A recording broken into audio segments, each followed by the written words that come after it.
আল্লাহু আকবারের অনুবাদ শিখলেন, ভালো করে শুইলেন। আল্লাহু আকবার অনুবাদ খেয়াল করলেন, আল্লাহই বড়।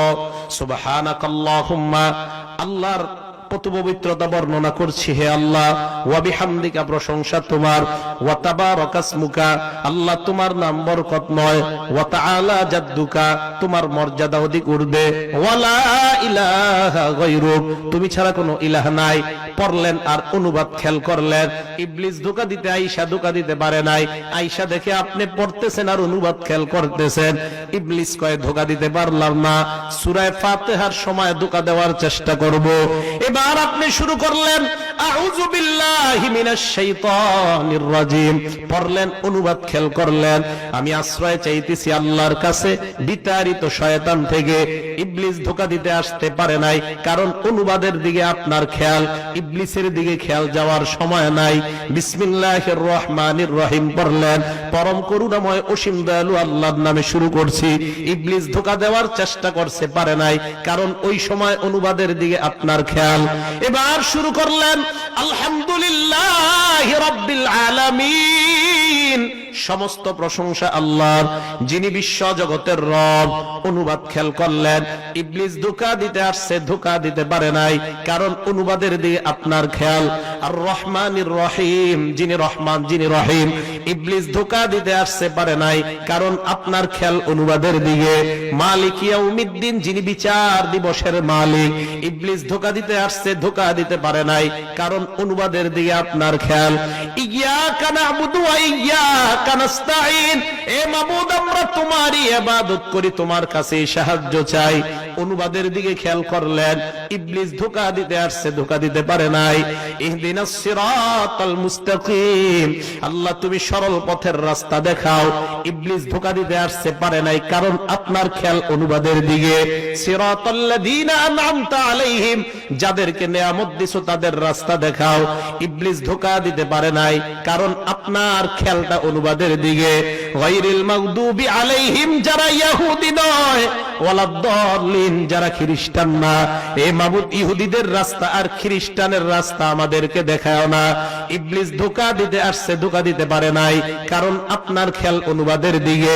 এই প্রার্থনা করার পর এবার আপনি বললেন আমিন। আমিন শব্দের অর্থের দিকে খেয়াল করলেন। আমিন অর্থ হলো আল্লাহ তুমি কবুল করো। আল্লাহর নবী কয়, যেই মাত্র তুমি আমিন বললা, তোমার সাথে ফেরেশতারাও আমিন বলে। তোমার আমিন আর ফেরেশতার আমিন যদি একসাথে হয়ে যায়, তোমার জিন্দেগীর পিছনের সব গুনাহ আল্লাহ মাফ করে দেয়। আচ্ছা বলেন তো, এই যে আপনাদেরকে বললাম এতক্ষণ, একটা ধ্যান চলে আসছে না আপনাদের? ঠিক নামাজে যখন এইভাবে পড়বেন, আপনার ধ্যান এদিকে থাকবে, ইবলিস ধোঁকা দিতে পারবে না। এইভাবে ফাতিহা শেষ করলেন, তো এবার ফাতিহার পরে কি করবেন? তো ওই সূরার অনুবাদ শিখতে হবে, 4টা সূরা কমপক্ষে, যেহেতু 4 রাকাত সুন্নতে 4 সূরা পড়েন। তো ওই অনুবাদের দিকে খেয়াল করার পর এবার ইবলিস ফিকিরে থাকবে, ওরে রুকুতে আমি ধোঁকা দেব। আল্লাহু আকবার বলে রুকুতে গেলেন। সুবহানা রাব্বিয়াল আযীম, আমি আমার মহান রবের পুত পবিত্রতা বর্ণনা করছি। সুবহানা রাব্বিয়াল আযীম, আমি আমার মহান রবের পুত পবিত্রতা বর্ণনা করছি। 3 বার বললেন, অনুবাদ খেয়াল করলেন, ইবলিস ধোঁকা দিতে পারে নাই। সামি আল্লাহু লিমান হামিদা, আল্লাহ শুনেছেন ওই বান্দার প্রশংসা, যেই বান্দা আল্লাহর প্রশংসা করেছে। এই অনুবাদের দিকে খেয়াল করলেন, ইবলিস ধোঁকা দিতে পারে নাই। এবার ইবলিস চেষ্টা করবে সেজদায় যাওয়ার সময় ধোঁকা দিবে। আপনি যখন আল্লাহু আকবার বলে সেজদায় রওনা করলেন, অনুবাদটা খেয়াল করবেন। আল্লাহু আকবার অর্থ হলো আল্লাহই একমাত্র বড়। সেজদায় গেলেন, যাওয়ার পর ইবলিস চেষ্টা করবে সেজদায় ধোঁকা দেওয়ার জন্য। সুবহানা রাব্বিয়াল আ'লা, আমি আমার মহান ঊর্ধ্বে যেই রব, এই রবের পুত পবিত্রতা বর্ণনা করছি। আমি আমার একমাত্র সম্মানিত, সবার ঊর্ধ্বে যেই রব। এই 3টা অনুবাদ যখন খেয়াল করবেন, ইবলিস সিজদায় আপনাকে ধোঁকা দিতে পারলো না। এইভাবে আমি আপনাদেরকে বলি, জিন্দেগিতে 2 রাকাত নামাজ আপনি আদায় করেন। আদায় করার পর মনে হবে আগে যত নামাজ পড়লাম সব মনে হয় মরা মরা পড়লাম। এই 2 রাকাত নামাজ আমার কাছে জীবন্ত মনে হয়। এইভাবে পড়েন, আপনার কাছে মনে হবে আপনি জীবন্ত নামাজ পড়ছেন। একদম সত্যি কথা। এইভাবে পড়েন। এবার আসেন, তাহলে দাঁড়াইলেন, দাঁড়ায় সূরা ফাতিহা যখন পড়েন, আলহামদুলিল্লাহ সূরা অনুবাদটাও মনে করবেন, সাথে সাথে আরেকটা জিনিস মনে করবেন। কি দেখেন আমাদের কত দাম। আলহামদুলিল্লাহ রাব্বিল আলামিন, যেই মাত্র আমি পড়লাম, আল্লাহ সাথে সাথে ফেরেশতাদের সাথে জবাব দেয়, হামিদানি আব্দি, আমার বান্দা আমার প্রশংসা করেছে।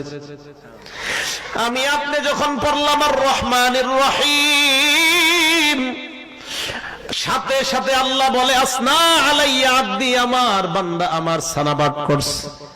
আপনি আর আমি যখন পড়ি মালিক ইয়াউমিদ্দিন, আল্লাহ সাথে সাথে বলে মাজ্জাদানি আব্দি, ভালো করে শুনেন, আমার বান্দা আমার বরত্ব বর্ণনা করছে।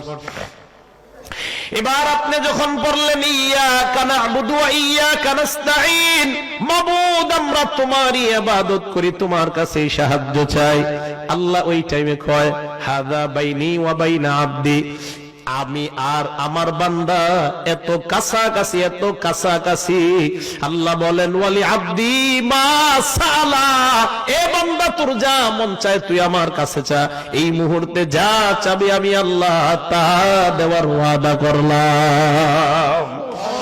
তাহলে ইয়াকা না'বুদু ওয়া ইয়াকা নাস্তাঈন পড়ার পর আল্লাহ কয় কি চাস, চা তাড়াতাড়ি। আমি আর আপনি বলি ইহদিনাস সিরাতাল মুস্তাকিম, আল্লাহ সরল পথের হেদায়েত দিয়ে দাও, সরল পথের রাস্তা দেখায় দাও। এইভাবে নামাজের মধ্যে যখন আপনি দাঁড়াবেন, নামাজটা যখন এইভাবে আপনি পড়বেন, এই নামাজটা হবে আপনার এমন নামাজ, জীবন্ত নামাজ। কয় কেমন নামাজ? রাসূল করিম সাল্লাল্লাহু আলাইহি সাল্লাম বলেন, রাআইতুম লাউ আন্না নাহরান বিবাবি আহাদিকুম ইয়াগতাসিলু ফীহি কুল্লা ইয়াউমিন খামসা মাররাত, তোমাদের কারো বাড়ির সামনে একটা পুকুর আছে, ওই পুকুরের মধ্যে 5 বার যদি গোসল করো, 5 বার গোসল করার পর হাল ইয়াবকা মিন দারনিহি শাইউন, তোমার শরীরে কোনো ময়লা থাকবে কিনা? সাহাবারা জবাব দেয় লা ইয়াবকা মিন দারনিহি শাইউন, হে আল্লাহর নবী তার শরীরে কোনো ময়লা থাকবে না। আল্লাহর নবী বলেন ফাযালিকা মিসলুস সালাওয়াতিল খামসি ইয়ামহুল্লাহু বিহিন্নাল খাতায়া, অনুরূপ ভাবে কোন বান্দা যদি দৈনিক 5 ওয়াক্ত সালাত আদায় করে নেয়, তার জিন্দেগীর সব গুনাহ খাতাগুলো আল্লাহ মাফ করে দেয়।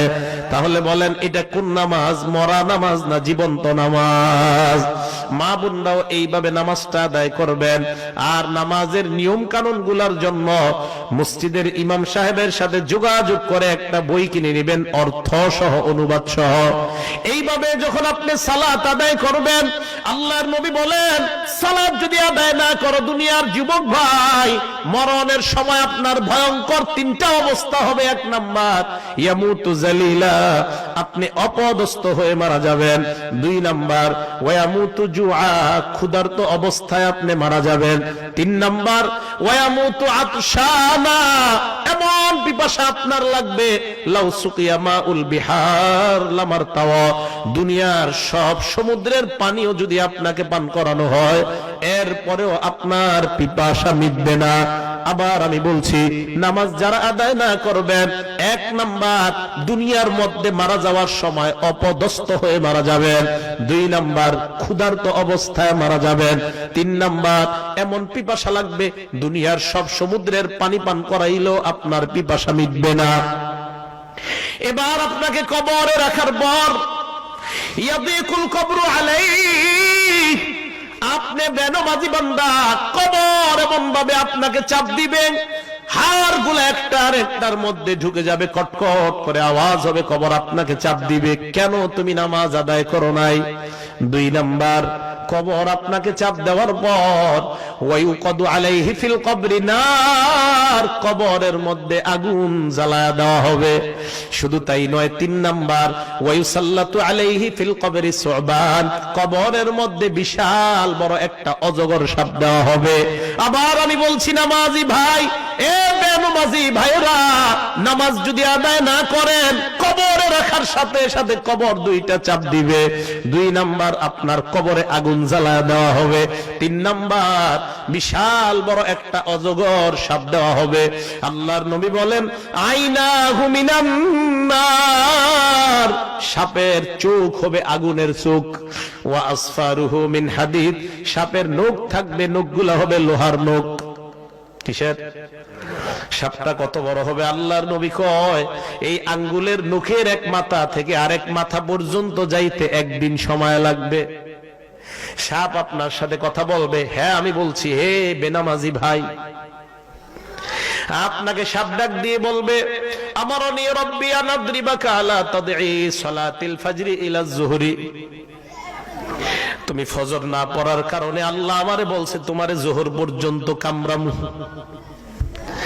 যোহর না পড়ার কারণে আসর, আসর না পড়ার কারণে মাগরিব, মাগরিব না পড়ার কারণে এশা পর্যন্ত, এশা না পড়ার কারণে ফজর পর্যন্ত কামড়াবো। আল্লাহর নবী বলেন এমন একটা কামড় দিবে, ইয়াগুসু ৭০ জিরাআ, ৭০ গজ মাটির নিচে আপনি চলে যাবেন, আবার উঠানো হবে, আবার কামড় দিবে। এ ভাইয়ারা ভালো করে মনে রাখবেন, ফজরের সময় শয়তান বারবার ধোঁকা দেয়।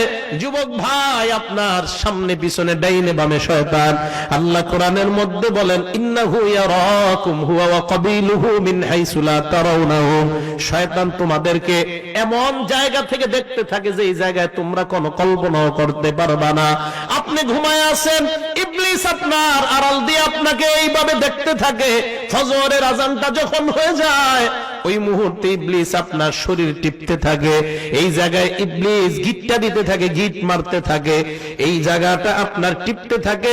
সেলুনের মধ্যে চুল কাটানোর পর নাপিত যখন আপনার এই জায়গাগুলা মেসেজ করে, দেখবেন খুব ভালো লাগে। আল্লাহর নবী হাদিসের মধ্যে বলেন, তোমার এই জায়গায় 3টা গিটটা লাগায় শয়তান। তুমি যখন উঠবা, ওঠার পর নবী বলেন সাথে সাথে এমন করবা, চোখের নিচে যখন এমন করবা, করার পর দোয়া পড়বা, আলহামদুলিল্লাহিল্লাযী আহইয়ানা বাদামা আমাতানা ওয়া ইলাইহিন নুশুর। হাবিব বলেন ইবলিস তখন এমন ভাবে দৌড়ায়, ইবলিসের দৌড় আর কে দেখে? বান্দা যখন ওযু করে, ওযু করার পর মসজিদের মধ্যে যায়, মসজিদে যাওয়ার পর ফজরের নামাজ মনে করেন 6টা 15-তে দাঁড়াবে, আপনি 6টার দিকে গেলেন, যাওয়ার পর সুন্নত পড়লেন, পড়ার পর তাকায় দেখেন এখনো 10 মিনিট বাকি আছে। আল্লাহর নবী কয় ইন্তিজারুস সালাতি সালাত, এই যে 10 মিনিট ইমামের জন্য অপেক্ষা করবা, এই 10 মিনিট তুমি নামাজ পড়লে যে সওয়াব, নামাজের সওয়াব আল্লাহ তোমার আমলনামায় দিয়ে দেয়। এরকম হয় না? যোহরের 4 রাকাত সুন্নত পড়া খালি ঘড়ির দিকে তাকায়, দেখেন 1:30 কখন বাজবে বা 1:15, তো তাকায় দেখেন এখনো 20 মিনিট বাকি। এই যে 20 মিনিট নামাজের অপেক্ষায় বসে থাকবেন, পুরা 20 মিনিট নামাজের সওয়াব দিবে আল্লাহ। স্পষ্ট হাদিস। আরেক হাদিসে আমি পেয়েছি, ঘর থেকে যখন আপনি বের হন, ঘর থেকে কিসের নিয়তে? নামাজের, অন্য কোনো নিয়ত করবেন না, নামাজ। এই প্রত্যেকটা কদমে কদমে আপনাকে নামাজের সওয়াব দিবে আল্লাহ। তবে নিয়ত থাকতে হবে শুধু নামাজ, অন্য কোনো কাজ না। বের হইলেন, বের হওয়ার পর শুধু নামাজের নিয়তে আপনি যাবেন, কেমন যেন নামাজে ঢুকে গেছেন আপনি। এখন বলেন, এই যে কবরের ভয়ঙ্কর 3টা শাস্তি, এই শাস্তিগুলা কি আমরা ধারণ করতে পারবো? আরো জোরে বলেন। তাহলে যারা আছি আমরা এই জায়গায়, এক ওয়াক্ত নামাজও কাজা করব না, রাজি আছি ইনশাআল্লাহ? সবাই রাজি আছি ইনশাআল্লাহ? এক ওয়াক্ত সালাত আর কখনো কাজা করব না, সবাই রাজি আছেন? হাত নামান। তো আল্লাহ বললেন, মসজিদ যারা নির্মাণ করবে, 1 নাম্বার যারা ঈমান আনে, 2 নাম্বার যারা সালাত কায়েম করে। কায়েম শব্দটা বলছে আল্লাহ। কায়েম করা অর্থ হলো প্রতিষ্ঠা করা। এই প্রতিষ্ঠা করা অর্থ হলো নিজে নামাজ পড়বেন, পরিবারে নামাজের কথা বলবেন, সমাজের মধ্যে নামাজ প্রতিষ্ঠা করবেন। এটা কেন বললাম? রুহের জগতে আল্লাহ আমারে আর আপনারে সবাইরে বলছে আলাস্তু বিরব্বিকুম, একদম সবাইকে, ফেরাউনকেও, হামান, সাদ্দাত, কারুন, যত বেঈমান ইমানদার নবী ওলি সবাই ছিল, আমি আপনি সবাই ছিলাম। তো আমাদেরকে ডাক দিয়ে বলছে আলাস্তু বিরব্বিকুম, আমি কি তোমাদের রব না? আমরা সবাই বলছি জি আল্লাহ আপনি আমাদের রব। ফেরাউন কি বলছে বলেন? কে রব? কারুন বলছে কে রব? হামান বলছে কে রব? আল্লাহ নবী মুহাম্মদ সাল্লাল্লাহু আলাইহি ওয়াসাল্লাম উনিও বলছে কে রব? আমি আপনি আমরা সবাই বলছি রব কে। প্রশ্ন কয়টা? জোরে বলেন কয়টা? এই এক প্রশ্নের মধ্যে প্রশ্ন 6টা। বলেন কয়টা? 1 নাম্বার, আমি কি তোমার ব্যক্তি জীবনের রব নই? 2 নাম্বার, আমি কি তোমার পারিবারিক জীবনের রব নই? 3 নাম্বার, আমি কি তোমার সামাজিক জীবনের রব নই? 4 নাম্বার, আমি কি তোমার অর্থনৈতিক জীবনের রব নই? 5 নাম্বার, আমি কি তোমার রাষ্ট্রীয় জীবনের রব নই? 6 নাম্বার, আমি কি তোমার আন্তর্জাতিক জীবনের রব নই? এই 6টা প্রশ্ন আল্লাহ করছেন। এই 6 প্রশ্নের জবাবে আমরা বলছি, হ্যাঁ আল্লাহ তুমি আমার রব। আমি নিজে নামাজ পড়লাম, সমাজে নামাজ কায়েম করলাম না, আল্লাহর কাছে জবাব দেওয়া লাগবে। তুমি না ব্যক্তি জীবনের রব, আমাকে মানলা, নামাজ পড়লা, এটা তো নিজের জন্য পড়লা, তোমার ছেলের নামাজের কথা বলছো কিনা? না মাবুদ বলি নাই। তাহলে কোথায় তুমি পারিবারিক জীবনে তো আমাকে কায়েম করলা না। সমাজের মানুষকে নামাজের দাওয়াত দিয়েছো, না মাবুদ আমি দেই নাই।